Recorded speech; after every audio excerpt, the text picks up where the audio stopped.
Number 1. Number 2, అభివృద్ధి వెనుకబాటుతనం అన్ని ప్రాంతాల్లోనూ ఉన్నాయి, దేశంలో అన్ని చోట్ల ఉన్నాయి, మన రాష్ట్రంలో కూడా అన్ని చోట్ల ఉన్నాయి. ఒక జిల్లా అభివృద్ధి చెందితే ఆ జిల్లాలో వెనుకబడిన మండలాలు ఉంటాయి, వెనుకబడిన మండలాలు ఉంటే అభివృద్ధి చెందినటువంటి గ్రామాలు ఉంటాయి. అది అందరికీ తెలుసు. నాకు ఫలానాది కావాలి అని వేదకుమార్ గారు అడుగుతున్నారు. మంచిది, అడగనివ్వండి. మేము అది కాదు అని అంటున్నాం. మాకు అది కాదు అని చెప్పేటటువంటి హక్కు, అవకాశం ఈ రాజ్యాంగం ప్రసాదించింది. మేము ప్రజాస్వామ్యంలో ఉన్నాం. అంతేకాని నువ్వు అలా చెప్పడానికి వీల్లేదు, నువ్వెవరో అలా అనడానికి అనేది అటువంటిది ప్రజాస్వామ్యంలో అది లేదు. కనీసం వేదకుమార్ గారి నుంచి నేను ఎక్స్పెక్ట్ చేసేది ఏంటంటే, be a democrat. After that you can be anything, you can want anything, you might demand anything. Number 1. తర్వాత ముందు ఏమన్నారు, విచక్షణ వెనుకబడతానే ఉన్నారు. అది కాదని తేలగానే ఇవాళ ఏమంటున్నారంటే స్వయం పరిపాలన అంటున్నారు. ఇప్పుడు నేను చెప్పాను, స్వయం పరిపాలన ఎవరికి వాళ్ళే చేసుకుంటున్నాం, ఎక్కడికక్కడే చేసుకుంటున్నాం. అంచేత ఇవాళ అక్కడెవరో ఉత్తరాది వాళ్ళు ప్రధానమంత్రిగా ఉన్నారని చెప్పి కుదరదు అని అంటే కాదు. ఎవరికి అందరూ డెమోక్రసీ ప్రాసెస్లో ఎన్నుకున్నటువంటి వాళ్ళు. ఇక్కడ వెళ్ళిపోవాలి అనడానికి మీకు హక్కు లేదు. ఒకటి. రెండవది, ఒక్క నిమిషం రజనీకాంత్ గారు నాకు వివరంగా చెప్పనివ్వకుండా మీరు ఆపద్దు, లేదంటే వద్దు. పాయింట్ బై పాయింట్ వెళ్దాం. మీరు చెప్పిన పాయింట్ కి ఇమిడియట్ గా ఆన్సర్ ఎక్కడ కూడా తెలుసుకున్న తర్వాత చెప్పనివ్వండి. పాయింట్ బై పాయింట్ చెప్తున్నాను. ఒక్క నిమిషం ఆయన చెప్పిన దానికి ఆయన చాలాసేపు చెప్పాను. ఇక్కడ ఆయన వెళ్ళిపోవాలి, ఇంతమంది 4.5 కోట్ల తెలంగాణ ప్రజల యొక్క ఆకాంక్ష అని అంటున్నారు. నేను దాంతో విభేదిస్తున్నాను, దాన్ని డిస్ప్యూట్ చేస్తున్నాను. 3 ప్రాంతాల్లోనూ రాష్ట్రం కలిసి ఉండాలనేవారు ఉన్నారు, రాష్ట్రం విడిపోవాలనేవారు ఉన్నారు. ఆ వేళ ఉన్నారు, ఈ వేళ ఉన్నారు. 69లోనూ 72లోనూ కూడా ఉద్యమాలు జరిగాయి, అక్కడ జరిగాయి, ఇక్కడ జరిగాయి. కానీ విడిపోవాలని ఎంతమంది ఉన్నారో దానికి 10ంతలు 100ంతలు ఎక్కువ మంది కలిసి ఉండాలి అనేవాళ్లే ఉన్నారు. ఇవాళ నైజాం ప్రాంతంలో కూడా పరిస్థితి అదే. వేదకుమార్ గారు లేకపోతే వారి యొక్క సహచరులు మాలాంటి వాళ్ళ నోరు నొక్కి, బస్సులు కాల్చి, తగలబెట్టి, ఇంకోటి చేసి మమ్మల్ని మాట్లాడనివ్వకుండా చేస్తే తెలంగాణ ప్రాంతంలోనూ, రాయలసీమ ప్రాంతంలోనూ, కోస్తా ప్రాంతంలోనూ కలిసి ఉండాలన్న వాళ్ళది, విడిపోవాలన్న వాళ్ళది నోరు నొక్కితే అది జరిగే పని కాదు. దానికి అర్థం లేదు.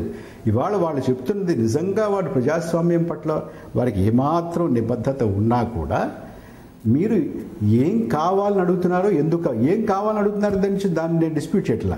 ఎందుకు కావాలంటున్నారుగా దాన్ని నేను పూర్వపక్షం చేస్తాను, దాంతో నేను విభేదిస్తాను. అది అబద్ధమని, అసత్యమని, అర్ధసత్యమని, వక్రీకరణ అని నేను నిరూపిస్తాను. మీరు కాసుకుంటారా? మీకు సహనం ఉందా? లేదు. మనం తేలిపోయింది, అనేక సార్లు తేలింది. మమ్మల్ని కొట్టారు, మేము ఆ మాట మాట్లాడుతుంటే ఇది కావాలని కొట్టారు మమ్మల్ని. ప్రభాకర్ గారు 4 గోడల మధ్య కూర్చొని పుస్తకాలు చదవడం, టీవీలు చూసి మాట్లాడినట్టే కనిపిస్తున్నాడు. ఎందుకంటే ఆయన నన్ను కూడా ప్రశ్నించాడు తప్ప ప్రజా జీవితం నిజంగా ఆయనకు తెలుసుంటే ఇలా మాట్లాడాడు. ప్రజలు యావత్ తెలంగాణ ప్రజలు రోడ్ల మీద ఉన్నారండి కొన్ని సంవత్సరాల నుంచి, ఆయన గ్రహించాలి. అయినా ఒక ప్రాంతం వాళ్ళు మాకు సొంత పరిపాలన కావాలని అడిగే హక్కు ఓ ప్రాంతం వాళ్ళకు ఉంటుంది. ఉత్తరాంధ్ర వాళ్ళు ప్రధానమంత్రిగా ఉన్నారని కుదరదని దక్షిణ ప్రాంతానికి సంబంధించి దక్షిణ భారతదేశాన్ని వాళ్ళకి అంటే అది కరెక్ట్ కాదనే పాయింట్ తీసుకొస్తున్నారు. ఇక్కడ కూడా అదే రిలవెంట్ చేసుకోమనంటూ. అలా కాదండి, అతను ఇటువంటి పాయింట్లు చెప్పడం, నేను 10 పాయింట్లు చెప్పగలుగుతా కానీ మన సమయం టీవీ ఛానల్లో వేస్ట్ చేయదలుచుకోలేదండి. నేను అటువంటి ఇంతసేపు చెప్పి మన టైం అంతా తీసుకున్నాడు ఆయన. అవి ఎప్పుడు మాట్లాడేది ప్రభాకర్ ఎప్పుడు మాట్లాడుతుంటాడు. కానీ మళ్ళీ ఈ డిస్కషన్ లో ఎందుకైతే మీరు ఇనిషియేట్ చేసిన ఈ డిస్కషన్ మాట్లాడడంలో నిజాయితీ ఉండాలనండి. నేను ఫిలాసఫర్నో, థింకర్నో, ఇంటెలెక్చువల్ లాగా మాట్లాడడం, నేను గంట సేపు మాట్లాడగలుగుతాను. నేను నిజాయితీగా ఉండాలి. ఆ నిజాయితీ కావాలని కోరుకుంటున్నాం మేము. ప్రజలను అర్థం చేసుకోండి.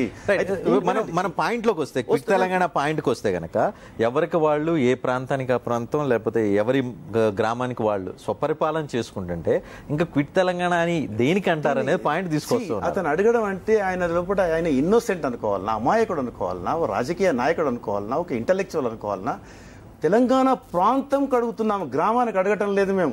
మా దగ్గర గ్రామాలు ఉన్నాయి, మండలాలు ఉన్నాయి, డివిజన్లు ఉన్నాయి, జిల్లాలు ఉన్నాయి. మేము అడుగుతున్న ఒక ప్రాంతాన్ని మీరు కలుపుకునే విధానం కూడా మేము చెప్తాం. స్టాటిస్టిక్స్ అన్నాడు ఆయన.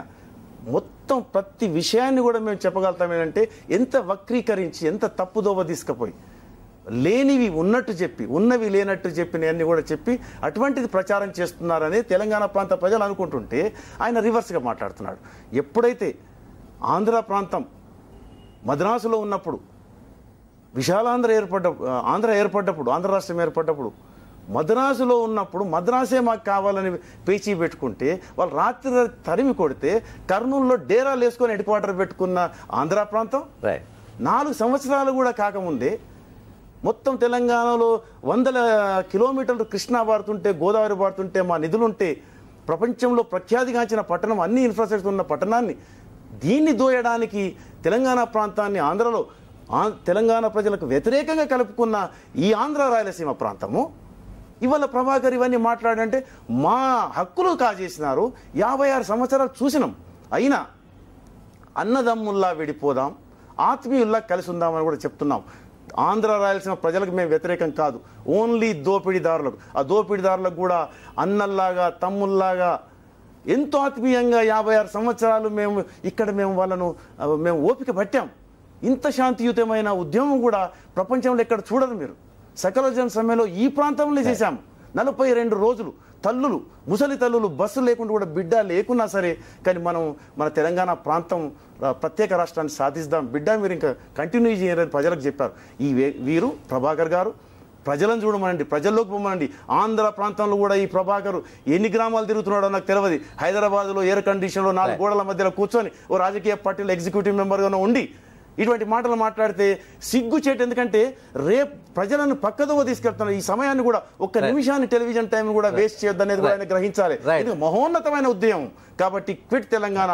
మీరు ఇంత రాజకీయ నాయకులు మీరు 175, మేము 117, మీరు 25 పార్లమెంట్లు, మేము 17 పార్లమెంట్. కాబట్టి ఎప్పుడు మీరు కలుపుకున్నప్పుడే 2 పెద్ద ప్రాంతాలను కలిపిన తర్వాత మాకు ముఖ్యమంత్రి ఇచ్చినా సరే మా హక్కులు లేవు. ఆనాటి నుంచే మా హక్కులు కాల రాసినారు. కాబట్టే మేము బలహీనులం.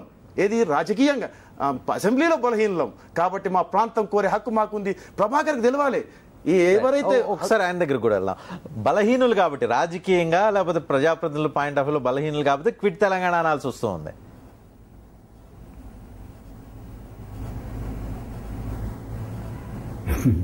ఆయన నా మీద కోపం ఉండొచ్చు,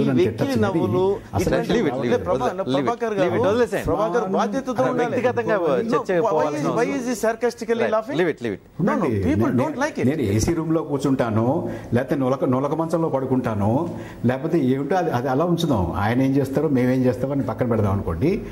ఏమంటే నిన్నట్టేసి ఆయన ఏమంటున్నారంటే ఎప్పటి నుంచో ఇది ఉద్యమం ఉందని అంటున్నారు. దయచేసి ఒక మాట వినండి రజనీకాంత్ గారు, మీ ద్వారా వేదకుమార్ గారికి ఈ కార్యక్రమం చూసే వాళ్ళందరికీ చెప్పేది ఏంటంటే ఎప్పటి నుంచో రాష్ట్రం కలిసి ఉండాలి అనేటటువంటి ఆలోచన, రాష్ట్రం విడిగా ఉండాలి అనే ఆలోచన రెండూ కూడా సహజీవనం చేస్తున్నాయి 3 ప్రాంతాల్లోనే. ఇది కొత్త ఏం కాదు, వేదకుమార్ గారు చెప్పింది. అయితే రాష్ట్రం కలిసి ఉండాలి అనేటటువంటి ఆలోచన 3 ప్రాంతాలలోనూ అందరికన్నా కూడా ఎక్కువ మందికి ఉన్నది, ఇవాళ కూడా ఉన్నది. తప్పుడు సమాచారం. తప్పుడు సమాచారం వాట్ బేసిస్ చెప్తున్నారు పరకాల గారు? తప్పుడు సమాచారం అంటూ టోటల్లీ తప్పుడు సమాచారం కాదు. ఆయన ఆంధ్రాలో రాయలసీమలో వారి మాటలు చెప్తున్నారా? సామాన్య ప్రజలు కూడా బిలీవ్ చేయరు. ఆయన ఏమి సిద్ధాంతం గురించి మాట్లాడుతున్నారు? ఒక ప్రాంతం ఇంకో ప్రాంతాన్ని దోచుకుంటుంది అంటున్నారా? ఒక వర్గం ఇంకో వర్గాన్ని దోచుకుంటుంది అంటున్నారా? ఏమంటున్నారు ఆయన? What is this confusion? భారతదేశంలో 18 రాష్ట్రాలు ఒక తెలంగాణ ప్రాంతం కంటే భౌగోళికంగా చిన్నగా ఉన్నాయి, రాష్ట్రాలుగా ఉన్నాయి. కాబట్టి తెలంగాణ ప్రాంతానికి ప్రత్యేక రాష్ట్రం కోరుతున్నప్పుడు వేరే ప్రాంతాలకు అభ్యంతరం ఏంటి? కలిసి ఉన్నామని రోజు అన్ని చూసాము ప్రపంచంలో. ఇక్కడ అన్ని రకాల వనరులు, ఔటర్ రింగ్ రోడ్ మీరే చేస్తారు, మొత్తం ఉన్న హైవేస్ అన్ని కూడా మీరే కాంట్రాక్టర్స్, ఎయిర్పోర్ట్ మీరే కాంట్రాక్టర్స్. ఉన్న ప్రాజెక్ట్ నుంచి ఏవైతే బచావత్ 74లో ఉన్న నీరు ఏదైతే వినాలే మీరు, ప్రభాకర్ గారు మీరు వినాలే. జూరాలకు మాకు 17.5 TMC 74th బచావత్కి ఇచ్చినప్పుడు 2,08,000 ఎకరాలు పారే భూమికి ఇప్పటి వరకు 74 నుంచి ఇప్పటి వరకు కూడా 6 TMCలే ఇస్తున్నారు. 69,000 ఎకరాలు మాత్రమే పారుతుంది. మిగతా మాకు నీరు ఇవ్వటం లేదు. అంటే మాకు 10 TMCలు ఇవ్వటం లేదు. ఇటువంటి వివక్ష.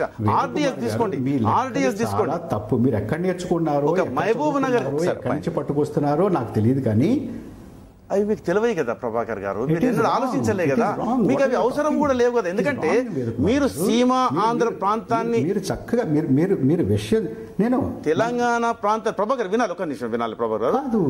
కాదు మీరు తెలంగాణ ప్రాంతాన్ని విలీనం చేసిన నాటి నుంచి కూడా మీరు ఆలోచించడం తగ్గించారు. ఎందుకంటే ఎప్పుడు మీది మెజారిటీ కాబట్టి మీరే పరిపాలించారు. వేదకుమార్ గారు 1956వ సంవత్సరానికి ముందు 3 సంవత్సరాలు తెలంగాణ ప్రాంతం అంతా కూడా విశాలాంధ్ర కావాలని కోడై కూసింది. నా దగ్గర ఆ వేళ ఉన్నటువంటి వార్తాపత్రికల కథనాల ఫ్యాక్సిమిలీ ఉంది నా దగ్గర. మొన్న మీరు సమావేశం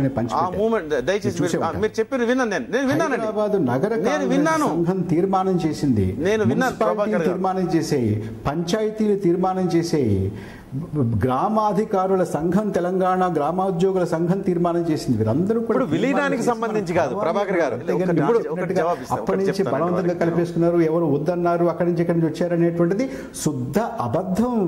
గారు మీకు ఎవరు చెప్తున్నారు ఇవన్నీ? నువ్వు కావాలంటే రండి, నేను మీ దగ్గరికి వస్తాను, మీకు అన్ని కూడా ఎక్స్ప్లెయిన్ చేస్తాను. ప్రభాకర్ గారు మీ దగ్గర రీసెర్చ్ మెటీరియల్ ఎంత ఉందో మా వద్ద కూడా అంత మెటీరియల్ ఉంది. ఏ భారతదేశంలో కూడా తెలంగాణ ఉద్యమం జరుగుతున్నప్పుడు ఇన్ని రైటింగ్స్, వ్యాసాలు, పుస్తకాలు, కవిత్వము, పాటల పుస్తకాలు, పాటలు, కళారూపాలు ఏ రాష్ట్రంలో ఏ ఉద్యమంలో రాలే. అన్ని రకాలుగా విషయాలు ప్రజల గుండెల్లో ఉన్నాయి, అణిచివేయబడ్డాయి, విచక్షణకు గురైన విషయాలు తెలంగాణ ప్రాంతం మొత్తం కూడా ఉన్నాయి. అయితే మీరు విశాలాంధ్ర అప్పుడు తెలంగాణ ప్రాంతంలో విలీనం కావాలి, విశాలాంధ్ర ప్రజలు కోరిందన్నారు. మీ అటువంటి వాళ్ళు, కొంతమంది చదువుకున్న వాళ్ళు, పుస్తకాలు చదివే వాళ్ళు, ఆ సభలలో కూర్చున్న వాళ్ళదే విన్నారు తప్ప తెలంగాణ రైతాంగ పోరాటం మీరు గుర్తు చేసుకోవాలి. దొడ్డి కొమరయ్య గ్రామాన ప్రతి గ్రామంలో రైతులు, రైతు కూలీలు, కుల సంఘాలు, వృత్తి సంఘాలు, వాళ్ళ మాట మీరు వినలే, ఏ పుస్తకాలలో రాసిలేదండి అది. కాబట్టి మీరు తెలంగాణ ప్రజల యొక్క గుండెని చప్పుడు ఎన్నడూ విన్నారు? మీరు పుస్తకాలలో చూసింది ఎవరు? మీ అటువంటి వాళ్ళు రాసుకున్న వాళ్ళు. అయినా 56లో తెలంగాణ మెజారిటీ ప్రజలు 95% మంది ప్రజలు కూడా విలీనం కావడానికి సుముఖంగా లేరు.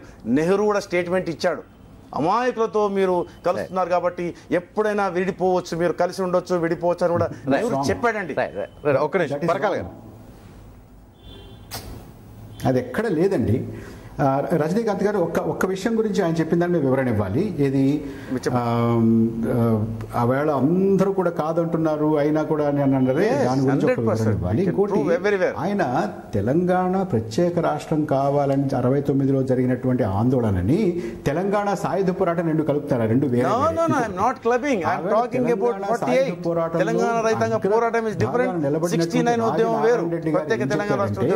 వీర తెలంగాణ నాది, వేరు తెలంగాణ కాదు అన్నారు. ఆ మాట అలా ఉంచండి. తర్వాత ఇంకొక మాట వేదకుమార్ గారు దయచేసి ఒక్క మాట అండి. వింటానండి, కానీ మీరు వక్రీకరించవద్దు.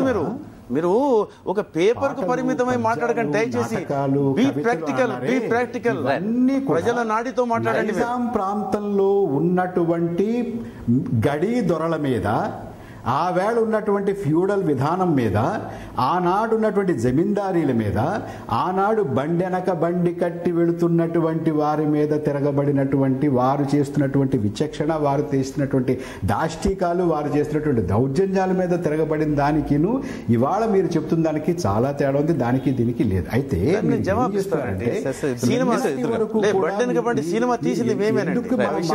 వెనుకబడి ఉందంటే దొర వల్ల వెనుకబడి ఉంది. ఎందుకు మన గ్రామం వెనుకబడి ఉందంటే ఈ జమీందారు వల్ల వెనుకబడింది అనే దాన్ని ఇవాళ అలా తిప్పి మీరు నిజంగా ఒక నాజీలాగా, ఒక ఫాసిస్టు లాగా, ఒక కులాన్నో, ఒక మతాన్నో, ఒక ప్రాంతాన్నో వీరిని మీరు అలా పెట్టుకుని మీరు అక్కడ ఉన్నటువంటి పిల్లల యొక్క, అమాయకుల యొక్క భావోద్వేగాల్ని రెచ్చగొట్టి మీరు రాజకీయాలు చేద్దాం అనుకుంటున్నారు.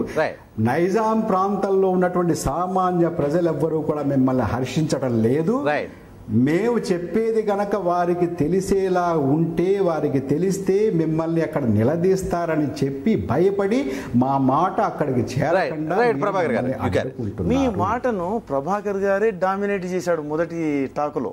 ఏది, మీరు అలా అనొద్దు, అననివ్వము, మేము విడిపోము, మాకే హక్కు ఉంది అన్నట్టు మాట్లాడాడు. ఇప్పుడు అంటున్నాడు మాట నొక్కుతున్నారు. మాట తెలంగాణ ప్రజల్ని మీరు నొక్కుతున్నారు. అన్ని బిజినెస్ లేదు, ఆయన ఇంపార్టెంట్ పాయింట్ ఒకటి రేజ్ చూస్తున్నారు. రైతాంగ పోరాటం ఏదైతే జరిగిందో ఆ పోరాటాన్ని మీరు వక్రీకరించి చెప్తున్నారు అనేది ఆయన పాయింట్. రైతాంగ పోరాటం చూడాలి. మాభూమి సినిమా నరసింహరావు గారు తీసిన సినిమా, గౌతమ్ కోసి దర్శకత్వం వహించిన సినిమా లొకేషన్స్లో నేను ఇన్ఛార్జిగా ఉన్నాను. అయితే ఈ రైతాంగ పోరాటం ఏదైతుందో అంత చూపించారు. ఎండింగ్ల సినిమాలు ఏమవుతుంది, ఇండియన్ యూనియన్లో నైజాం నవాబ్ కలవగానే అంటే సినిమా కాదు, ఆయన చెప్పేది జమీందారీ వ్యవస్థకు వ్యతిరేకంగా. Coming to that point, Rumi టోపీ షేర్వానీలో ఉన్న వాళ్ళు నెక్స్ట్ లాస్ట్ షాట్ ఏమైంది, ఖద్దరు బట్టలు గాంధీ టోపీ పెట్టుకుని కార్లో కూర్చుంటారు మా తెలంగాణ జమీందారులు కూడా. అంటే సీమాంధ్ర పెట్టుబడిదారులు, సీమాంధ్ర రాజకీయ నాయకులకు కొమ్ముగాసే తెలంగాణ రాజకీయ నాయకులు, కొందరు పెట్టుబడిదారులు వాళ్ళు కుమ్ముక్కవడంతో కలిసింది ప్రభాకర్కి. ఆ విషయాలు అవి రాసిన ఈ పత్రికలు చూసి పుస్తకాలు చూశాడు తప్ప తెలంగాణ రైతాంగ పోరాటంలో ఎవరైతే హక్కు కావాలని, భూమి మీద హక్కు కావాలని పోరాడారో, మా ప్రాంతం పరిపాలన మాకు కావాలని కోరాడో, దొడ్డి కుమ్మరయ్య, చాకల ఐలమ్మ, కొమురం భీం కొట్టాడారో, ఆ స్ఫూర్తి ఆయనకు కథ తెలియదు, స్టోరీ తెలియదు, కానీ నాకు ఎక్కువ తెలుసు అని అనుకుంటాడు. వాళ్ళ ఆశయాల మేరకే అప్పటి నుంచి కూడా 56లో మీరు విలీనం చేసుకున్నప్పుడు వాళ్ళందరి 95% తెలంగాణ ప్రజల ఆకాంక్షకి వ్యతిరేకంగా విలీనం చేయబడింది. అదే 69లో మళ్ళీ వచ్చిన ములికి ఉద్యమము, ఆ తర్వాత 69 ఉద్యమం. ప్రభాకర్ గారు కాదు వారు రజనీకాంత్ గారు నా దగ్గర ఆ వేళ ప్రచురించినటువంటి అన్ని వార్తాపత్రిక యొక్క ఫ్యాక్సిబిల్ ఉన్నాయి నా దగ్గర. గోరంట పంచాయతీ ఏముంది, ములకనూరు పంచాయతీ ఏముంది, హైదరాబాద్ నగర కాంగ్రెస్ ఏముంది, గ్రామోద్యోగుల సంఘం ఏముంది. ఇప్పుడు ఏమంటుంది అసెంబ్లీ? ప్రభాకర్ గారు ఇప్పుడు అసెంబ్లీ ఏమంటుంది?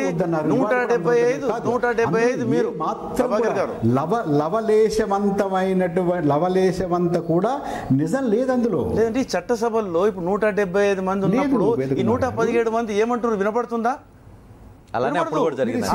అటువంటి తీర్మానాలు కాయిదాలన్నీ అవి ఉన్నాయి కాబట్టి సమస్య అవుతుంది. మీ దగ్గర కాయిదాలు ఉన్నాయి కాబట్టి మీరు కాయిదాలకే పరిమితమైనరు కాబట్టి కాదు అని మీరు జడ్జిమెంట్ ఇచ్చినట్టు కూడా ఇస్తున్నారు. చిన్న బ్రేక్ వెళ్దాం. బ్రేక్ నుంచి తిరిగి వచ్చిన తర్వాత మరింత క్విట్ తెలంగాణ ఉద్యమానికి సంబంధించి చర్చించుకుందాం.